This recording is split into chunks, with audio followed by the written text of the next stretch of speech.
1893ஆம் ஆண்டு தென்னாப்பிரிக்காவின் ஒரு ரயில் நிலையத்தில் முதல் வகுப்பு டிக்கெட் இருந்தும் நீ ஒரு இந்தியன் என்ற காரணத்திற்காக இளம் வழக்கறிஞர் மோகன்தாஸ் காந்தி ரயிலிலிருந்து பலவந்தமாக தள்ளப்பட்டார்.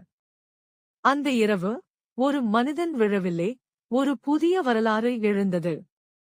ஆயுதம் இல்லை, வன்முறை இல்லை, ஆனால் இரும்பு போன்ற மன உறுதி.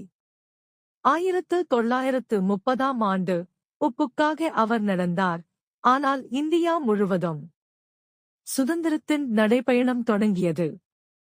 இந்தியாவை விட்டு வெளியேறு என்ற அவரது குரல் ஒரு பேரரசையே நடுங்க வைத்தது. சிறைகள், உண்ணாவிரதம், அவமானங்கள் எதுவும் அவரது பாதையை மாற்றவில்லை.